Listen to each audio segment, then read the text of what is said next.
उसका फॉर्मूला है। आप चूंकि हमारे पास काई स्क्वायर की मैंने आपको बताया कितने टेस्ट हैं, पहला है गुडनेस ऑफ फिट। तो गुडनेस ऑफ फिट के लिए जो फॉर्मूला है वो है K-1। क्या है? K-1। और टेस्ट ऑफ इंडिपेंडेंस और टेस्ट ऑफ होमोजेनिटी के लिए जो फॉर्मूला है वो है C-1 × R-1। क्या मतलब? K का मतलब है levels of the categories, variable के कितने लेवल्स हैं, वेरिएबल के कितने। फॉर एग्जांपल ब्लड ग्रुप के कितने लेवल्स थे, कल हमने कितने ब्लड ग्रुप देखे? 6 थे ना। तो 6 में से एक निकाल देंगे तो 5 इसकी क्या कहलाएगी? इसको हम कहते हैं degrees of freedom, DF, degrees of freedom. Degrees of freedom क्या है? 5। अब आप वो टेबल निकाल लिया आपने नोट टेबल? किस से काउंट कर नहीं आ रहा? अच्छा, कोई मसला नहीं।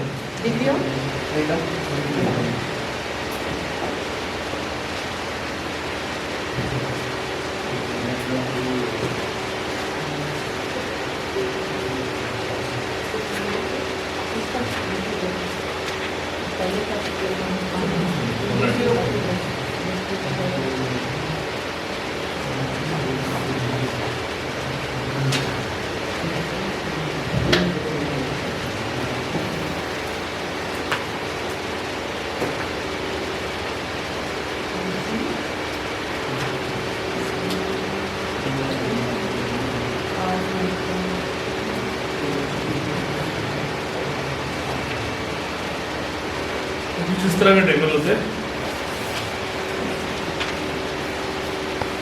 ये देखिए आप। अब ये डिग्रीज ऑफ फ्रीडम दी हुई है, पहले कॉलम में डिग्रीज ऑफ फ्रीडम दी हुई है और दूसरे यहाँ पे जो कॉलम है यहाँ पर प्रोबेबिलिटी के लेवल दिए हुए हैं। आप 0.05 पर और डिग्री फ्रीडम आपने कितनी है? 5 डिग्री ऑफ फ्रीडम पे 0.05 पे जो वैल्यू कंसाइड कर रही है वो क्या है?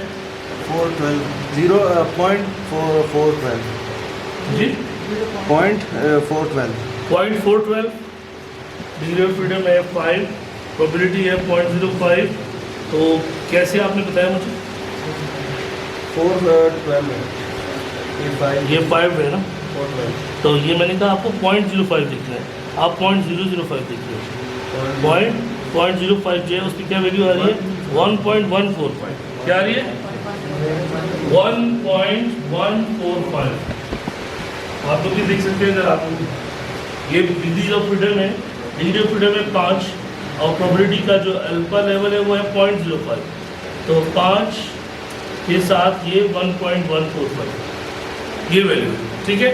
तो ये आपको मिल जाएगी, आप उस टेबल को आपको टेबल डाउनलोड करना पड़ेगा।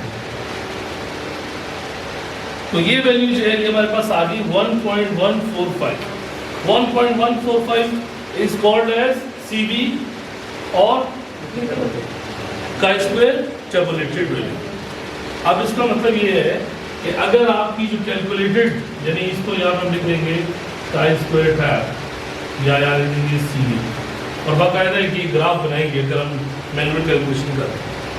तो अब हम जब अगले स्टेप पे जाएंगे, स्टेप 4 क्या है?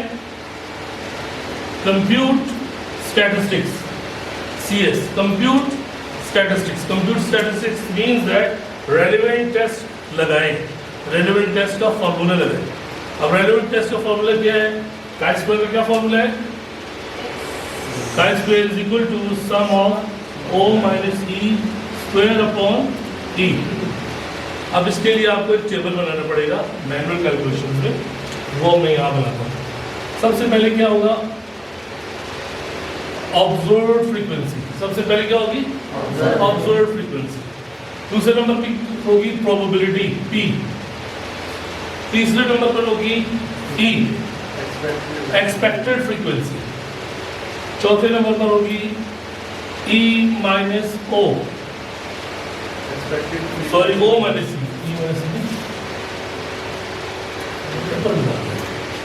O minus E।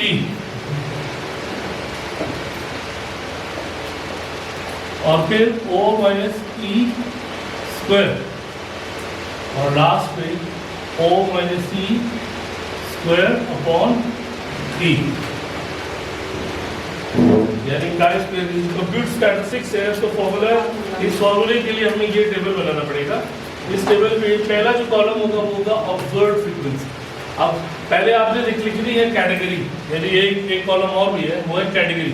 For example आप अपना जो डेटा निकल बनाया था ब्लड ग्रुप वाला, ब्लड ग्रुप पे कौन कौन सी कैटेगरीज थी? A positive, A negative, B positive, B negative, O positive, O negative, बस ए बी पॉजिटिव, ये लिखे थे ना। 1 2 3 4 5 6 7 करें तो हमने कैलकुलेशन तो गलत की। नहीं सर 6 किए थे मैंने, 6 किए थे, ए बी नहीं किया, ए बी नहीं किया, सही। तो ये कैटेगरीज आपने इस तरह लिख देनी है पहले कॉलम। उसके बाद अगला जो है, अब आपने वो स्प्रेडशीट को जो डिस्क्रिप्टिव्स कल हमने निकाले थे, डिस्क्रिप्टिव्स वो जो डिस्क्रिप्टिव्स आए थे आपके पास, जिसमें फ्रीक्वेंसी का एक टेबल आया था, उसमें एक एक कैटेगरी के बारे में वो बता रहा था कि ए पॉजिटिव कितने आए हैं, ए टोटल। पहले तो आपने ये बताना है कि एन क्या था आपका। N means that sample size, sample size आपका तकरीबन 50 था ना, मैं आपसे कहा था 50 करें आप, तो एन इज 50। अब आप बताएं कि इस 50 में से कितने लोग थे जिनका ए पॉजिटिव था, कितने? वो उस टेबल से देखिए, जो डिस्क्रिप्टिव का निकाला डिस्क्रिप्टिव निकाले थे ना, ये वाले, ये देखिए, ये आउटपुट शीट पे ये असल में मेरी स्प्रेडशीट क्योंकि वो डिफरेंट है, आप लोगों की डिफरेंट है, तो वो वाला मुझे डेटा चाहिए, यहाँ से निकाले। तो क्या करें आप, जाए एनालाइज में जाए, एनालाइज, उसके बाद डिस्क्रिप्टिव स्टैटिस्टिक्स, उसके बाद आप यहाँ फ्रीक्वेंसीज में चलते हैं, फ्रीक्वेंसीज निकालते हैं, या क्रॉस टैब में जाए, क्रॉस टैब में जाके आप सिर्फ ब्लड ग्रुप को याद रखिए, रोज में कॉलम में जेंडर को रख दीजिए और फिर ओके कीजिए, या फिर इसको कैंसिल करें, दोबारा जाए एनालाइज, डिस्क्रिप्टिव, सिंपल फ्रीक्वेंसीज, यहाँ पर आ जाए फ्रीक्वेंसीज, इसको दबाए फ्रीक्वेंसी को, ये कॉलम आ जाएगा। उसके बाद आप आ जाए ब्लड ग्रुप दिया आपने, ब्लड ग्रुप दिया गया वेरिएबल, अब आपने कर दिया इसका ओके, ये देखिए ये आ गया आपके पास फ्रीक्वेंसी स्टार्ट, ये आ गई ना फ्रीक्वेंसी स्टार्ट। अब आपके पास ए पॉजिटिव कितने हैं? 2 है। अब चूंकि मेरे पास डेटा सेट 31 का है, आपके पास डेटा सेट 50 का है, तो वो उसके हिसाब से बताएगा। बताया आपको? निकाल ले, ठीक है, सही है। अब ठीक है, अभी चूंकि आप लोगों ने खुद भी तो रैंडमली किया हुआ ना, किसी ने एक प्लेटफॉर्म पे तो आप लोग नहीं हो ना, क्योंकि मैंने आपको कहा था कि आप रैंडमली जो आपका दिल चाह रहा है उस तरह आप एंटर करते जाए, इसलिए सबकी वैल्यूज डिफरेंट आएंगी। कोई एक बंदा बता दे सर ए पॉजिटिव बात, इसको दोबारा से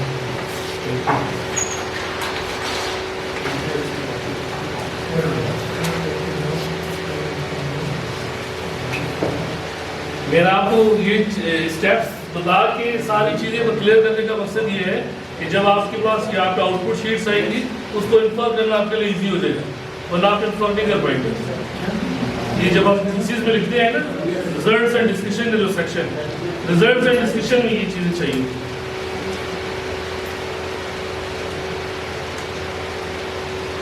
जी बताएं, ए पॉजिटिव कितने थे? 8। ए नेगेटिव कितने? 9। B positive? 9। B negative? 8। O positive? 9। O negative? 7। और एन कितना आ गया? 50। ठीक है, अगला कॉलम क्या है? P, very important column. इसका मतलब है probability level. This P means that probability level.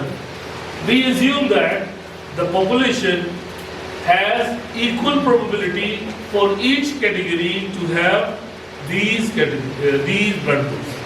यानी हमने ये assume किया है, क्योंकि assumption है ना chi-square की, कि तमाम events की probability equal होगी। One of the assumptions of the chi-square is that the probability of each event is equal। तो equal का मतलब क्या हुआ? ये कितने events है? 6। और probability की range क्या होती है? प्रोबेबिलिटी की क्या रेंज है? नहीं बेटा, 0.05 तो अल्फा है, गोल्ड स्टैंडर्ड प्रोबेबिलिटी है। प्रोबेबिलिटी की रेंज है 0 से लेकर 1। तो कितने इवेंट्स हैं? 6। अब अगर आपको हर इवेंट की प्रोबेबिलिटी निकालनी है तो क्या करेंगे आप? एक को किससे 6 में डिवाइड कर देंगे ना, एक को 6 से डिवाइड कर देंगे। क्या आंसर आया? 0.16666 आ रहा है, तो आप लिखेंगे 0.17, राउंड ऑफ कर देंगे 0.17, 0.17, 0.17, 0.17, 0.17, 0.17. 0.17 is the probability of each event if the probability is kept as constant. ठीक है? जब आपने 1 से 6 को डिवाइड किया, क्योंकि आपको 6 इवेंट है, तो आपके पास प्रोबेबिलिटी आई 0.16666, तो उसको राउंड ऑफ किया। राउंड ऑफ रूल ये होता है ना कि आपने जब आपके पास डिजिट के बाद 5 से बड़ी वैल्यू आती है, ये दूसरी वैल्यू, तो आप इसको तीसरी वैल्यू से एक या बढ़ा लेते, तो 0.16 की बजाय आप इसको 17 कर दें। अब आ गया अगला कॉलम, ये है एक्सपेक्टेड फ्रीक्वेंसी, मतवक्का जो फ्रीक्वेंसी है, इसका फॉर्मूला है गुडनेस ऑफ फिट में, इसका फॉर्मूला है E = NP। क्या है? E = NP, इसका फॉर्मूला है। एंड नंबर ऑफ ऑब्जर्वेशंस यानी 50 into probability 0.17 is equal to, करें मल्टीप्लाई 0.17 को 50 से जरा दें, 0.17 into 50 कितना आ रहा है?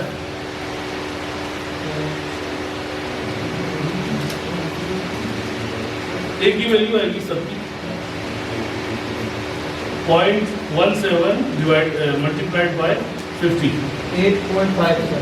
8.5 एग्जैक्टली 8.5 आ रहा है। Yes, yes sir. ठीक है, तो 8.5, अब इसकी भी चूंकि प्रोबेबिलिटी 0.17 है और n वही 50 है, तो ये सारे जो है वो क्या हो गए 8.5, 8.5 सब। ठीक है, इसके बाद अगला कॉलम है O - E। नेक्स्ट कॉलम क्या है? O - E। O - E means that observe पे से आपने एक्सपेक्टेड जो है वो माइनस कर देंगे। ऑब्जर्व कितनी है? 8 माइनस 8.5 इज इक्वल टू 0.5, यही आएगा। नेक्स्ट है 9 माइनस 8.5 इज इक्वल टू कितना आएगा? 9 में से 8.5, ये माइनस के 0.5 होगी ऊपर वाला, क्योंकि 8 जो है 8 से ये 5 से छोटा है ना, तो 8 में से जब 8 से ये 5 गए तो ये आएगा -0.5, 9 में से 8.5 जाएंगे तो ये प्लस के 0.5 बचेगा। इस बात का ख्याल रखना आपने। अगला है 9 माइनस 8.5, यहाँ पर भी आपके पास 0.5 प्लस के होगी। नेक्स्ट है 8 माइनस 8.5, तो यहाँ पर माइनस के 0.5 होंगे। नेक्स्ट है 9 माइनस 8.5, तो ये आपके पास 0.5 आएगा। आखिरी कैटेगरी है 7 माइनस 8.5, तो ये माइनस के 1.5 आएगा। ऐसे ही है। अब आपने यहाँ पर एक चीज़ है जिसे हम बहुत ज़्यादा इम्पोर्टेंस देते हैं, वो ये है कि the sum of O - E always 0, यानी इसका जो समीशन है सम ऑफ O - E जो है वो 0 होना चाहिए, 0 होना चाहिए। अगर ये 0 नहीं है it means that your calculation is wrong. ठीक है, कुछ गड़बड़ है आपकी कैलकुलेशन। अब आप देखिए, ये देखिए 0.5 0.5 0.5, ये प्लस के है ना, तो 1.5 हो गया, 1 2 3 ऐसे क्या ख्याल है? और ये 0.5 एक फर्क आ रहा है यार, क्यों फर्क आ रहा है?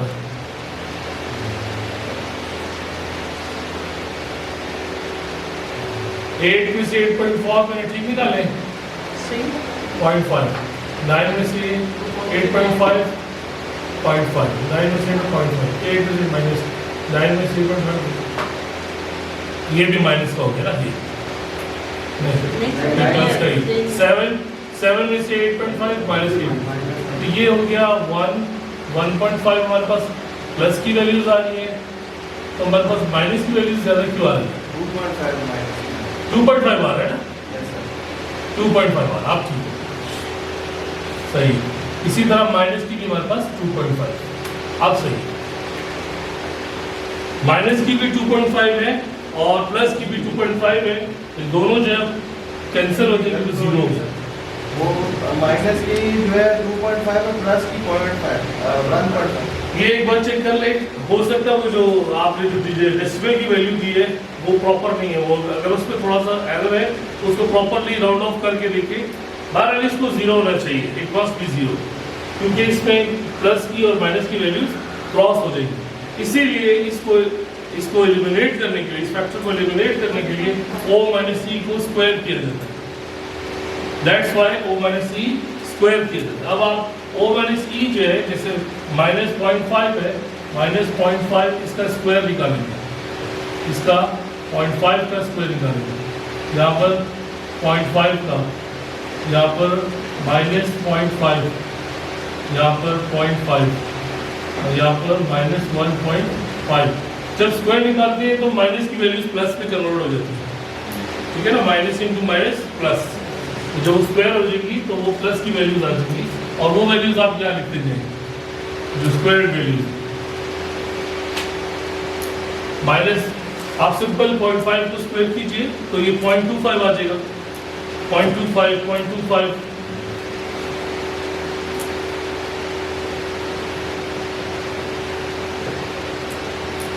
और 1.5 तो कितना आता है स्क्वायर, 1.5 इंटू 1.5 क्या आंसर आ रहा है 1.5 इंटू 1.5, जमा ही करना, मल्टीप्लाई करना, 2.25।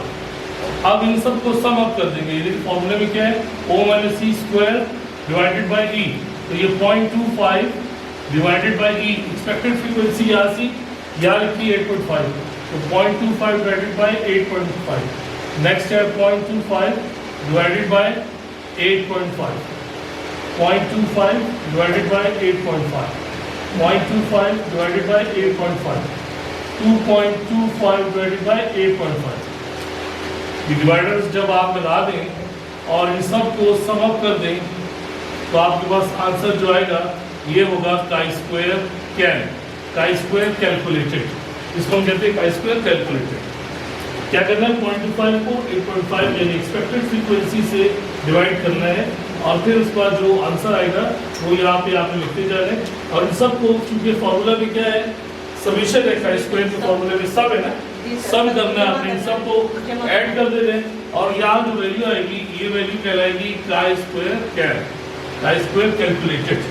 अब जब आपके पास काई स्क्वायर कैलकुलेटेड आ जाएगी, कीजिए ये 5-6 कैलकुलेशन है कीजिए, और जब आपके पास काई स्क्वायर कैलकुलेटेड आ जाएगी तो फिर लास्ट स्टेप रह जाएगा। लास्ट स्टेप है स्टेप 5, उसे हम कहते हैं स्टेट द रिजल्ट, या आप सिंपल कहते हैं इन्फर रिजल्ट्स। इन्फर रिजल्ट्स 5वां स्टेप है, इन्फर रिजल्ट्स। पहले आप वो कीजिए प्लीज, वो कैलकुलेशन कर कुछ डिटेल्स मुझे बताइए, क्या काई स्क्वायर कैलकुलेटेड की क्या वैल्यू है।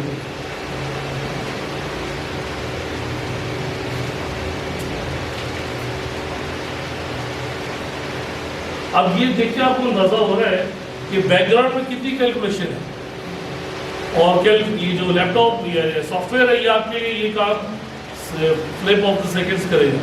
आप उसको सिर्फ कमांड देंगे, आपको वैल्यू निकाल के देंगे। अब वो वैल्यू आप उस वक्त ही यूज कर सकते हैं जब तक आपको ये स्टेप्स पता हो, बैकग्राउंड हो। जी 0.3823 बस ठीक, 0.82 श्योर, ठीक है। यानी ये सारे सबको डिवाइड किया, कैलकुलेट किया और ये वैल्यू है। ओके, 0.382 जो है वो हमारे पास काई स्क्वायर कैलकुलेटेड की वैल्यू आती है। अब आप ये देखिए 0.382 जो है वो इससे, ये जो हमारी क्रिटिकल वैल्यू है, इससे छोटी वैल्यू है या बड़ी वैल्यू? है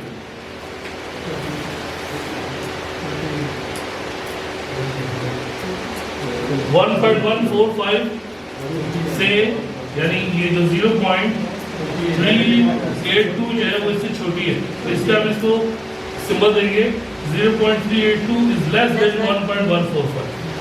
अब वो चूंकि ये वैल्यू यानी chi square cal is less than chi square tab, as chi square cal is less than chi square tab, तो क्या होगा, नल हाइपोथेसिस जो है इस एरिया को, इस रीजन को अगर इसको हम कहते हैं एक्सेप्टेंस जोन, क्या कहते हैं एक्सेप्टेंस जोन AZ, और ये रीजन जो इस तरफ है ये वाला, ये है RZ rejection zone.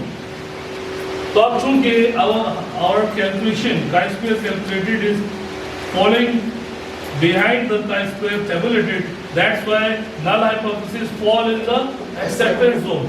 So in this case we can say that, अब इसका null hypothesis क्या था, null hypothesis क्या था, setting that all the expected are equal to observed, or expected are not equal to observed।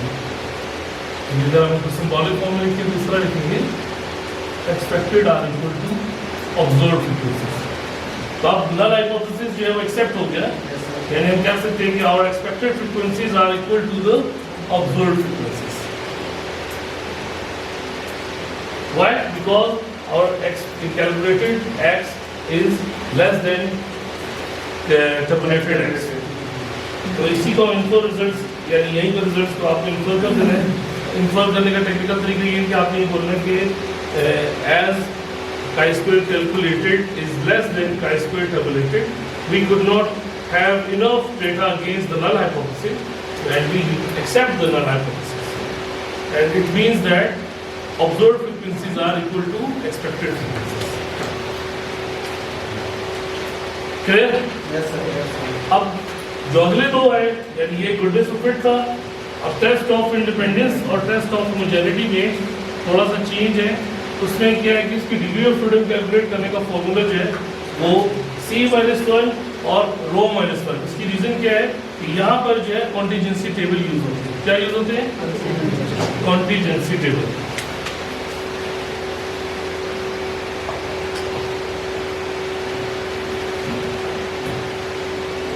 Contingency table में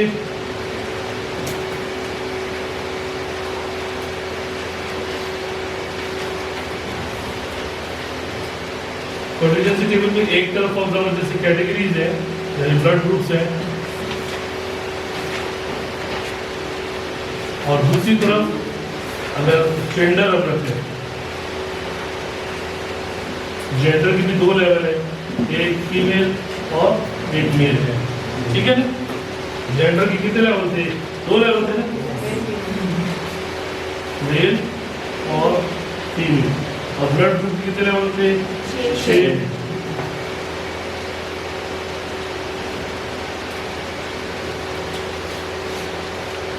तो ऐसे table को हम क्या कहेंगे? इस तरह का टेबल जिसपे यानी अब ये 6 है और वो 2 है, तो इसको हम कहेंगे 6/2 टेबल। क्या कहेंगे? 6/2, यानी एक वेरिएबल है ब्लड ग्रुप। अब कॉन्टीजेंसी टेबल में आप दो वेरिएबल्स को डील कर रहे हैं, गुडनेस ऑफ फिट में आप सिर्फ एक वेरिएबल को डील कर रहे थे। गुडनेस ऑफ फिट में आप सिर्फ एक वेरिएबल, अब जो अगले जो दो टेस्ट है, टेस्ट ऑफ इंडिपेंडेंस और टेस्ट ऑफ होमोजेनिटी, इसमें हम दो या दो से ज्यादा वेरिएबल्स को, आमतौर पे दो वेरिएबल्स को डिस्कस करते हैं कैटेगोरिकली। तो एक वेरिएबल है हमारे पास ब्लड ग्रुप, उसके 6 लेवल, और दूसरा वेरिएबल है जेंडर। तो इसमें हमारे पास नल हाइपोथेसिस ये बनेगा in case of test of independence. Null hypothesis बनेगा blood groups are independent to gender, यानी एक वेरिएबल है ब्लड ग्रुप और दूसरा है gender. Blood groups are, keyword क्या है? इंडिपेंडेंट। टेस्ट चूंकि हम टेस्ट ऑफ इंडिपेंडेंस कर रहे हैं, तो हमेशा नल हाइपोथेसिस में लफ्ज इंडिपेंडेंट आएगा। क्या मतलब है? ब्लड ग्रुप जेंडर पर मुनसिब नहीं है, इसका ये मतलब क्या कह रहे हैं आपको समझ आ रही बात? क्या होगा आपका है? शंकर कुमार समझ आ रही बात? क्या बोला मैंने? सर ऐसे अभी blood group independent to gender means, इससे क्या मतलब इस बात का? नहीं, हाइपोथेसिस तो है। इस हाइपोथेसिस का मतलब क्या है? If we say that blood group is independent to gender, it means that blood groups and genders are not related with each other. इन दोनों का बाहमी ताल्लुक नहीं है, राइट? और इसका अल्टरनेटिव क्या बनेगा? Blood group are dependent to gender, क्योंकि अल्टरनेटिव इसका हमेशा मुतजाद है, सही? और टेस्ट ऑफ अगर हमने लगाना हो, टेस्ट ऑफ होमोजेनिटी इसी सिचुएशन में, तो क्या हम लिखेंगे? नल हाइपोथेसिस हम लिखेंगे blood group in the human population is homogeneous. क्या लिखेंगे? Blood group in human population is homogeneous, यानी तमाम इंसानों में ब्लड ग्रुप एक ही तरह से तकसीम हुए हुए। और इसका नाम अल्टरनेटिव क्या बनेगा? Blood group in human is heterogeneous. Heterogeneous means मुख्तलिफ है। तो ये टेस्ट ऑफ होमोजेनिटी और ये टेस्ट ऑफ इंडिपेंडेंस, तो दोनों के लिए आपको सिर्फ हाइपोथेसिस की स्टेटमेंट्स में डिफरेंशिएट करना है, उसकी अंडरस्टैंडिंग, उसकी नज़ाकत को चेंज करना है। बाकी कैलकुलेशंस इसकी बिल्कुल सेम है, यानी इन दोनों की इस तरह नहीं है, थोड़ी सी मुख्तलिफ है, वो भी डिस्कस कर लेते हैं। पहला तो ये स्टेप हो गया। स्टेप 1 क्या है? Setting the hypothesis in both cases. Step 1 setting the hypothesis, null hypothesis and alternative hypothesis set कर दिया आपने। और दूसरा स्टेप क्या है? हाँ जी कुमार साहब, दूसरा स्टेप बताओ। स्टेप 2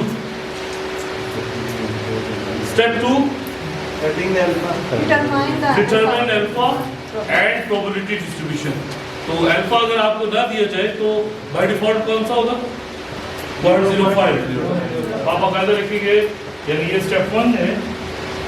अब स्टेप 2 में आप लिखेंगे 0.05 और प्रोबेबिलिटी डिस्ट्रीब्यूशन आप लिखेंगे काई स्क्वायर टेस्ट ऑफ इंडिपेंडेंस, 0.05 और chi square test of independence. Step 3 क्या होगा? कैलकुलेट क्रिटिकल वैल्यू और chi square tab. Step 3, but here degrees of freedom का फॉर्मूला चेंज है। Why? Because we are using contingency table. वो क्या है? वो है C-1 into R-1। C का मतलब है कॉलम, R का मतलब है रोज। कॉलम में से भी एक निकाल दीजिए, रोज में से भी। अब कॉलम्स कितने हैं हमारे पास? 1 और 2। कितने कॉलम है? 2 कॉलम। तो तीसरा स्टेप है हमारे पास C-1 into R-1, degree of freedom निकाल दें। 2 में से 1 निकाल दिए। और रोज कितनी है? 6 है यार। ब्लड ग्रुप्स कितने हैं? 6 में से 1 माइनस कर दिया, तो 2 में से 1 गया 1, 6 में से 1 गया 5, तो 5 और 1 ज़रा 5। डिग्री ऑफ फ्रीडम कितनी आ गई? 5। सही है, ये हमारे पास डिग्री ऑफ फ्रीडम आ गई। और अगला स्टेप क्या है? इसको इसी जगह पर आपने क्या करना है? इसको ग्राफ भी करना है। और क्या निकालना है? C निकालना है या काई स्क्वायर टैप निकालना है। तो वो तरीकेकार क्या है? वही आपने डिग्री ऑफ फ्रीडम में जाना है, प्रोबेबिलिटी लेवल देखना है उस टेबल में, जैसे हमने पहले देखा था। क्या वही आ जाएगी ना, क्योंकि पहले भी प्रोबेबिलिटी डिग्री ऑफ फ्रीडम कितनी है? 5 है ना, और 0.05 पे। तो क्या आंसर आया था मेरे पास? 1.142। अगला स्टेप क्या है? स्टेप 4 कंप्यूट स्टैटिस्टिक्स में आपने काई स्क्वायर का फॉर्मूला रन करना है। वही फॉर्मूला है यही। अब इसको रन करने के लिए जाना है आपने टेबल में। जरा अब टेबल जो है वो ओपन करते हैं।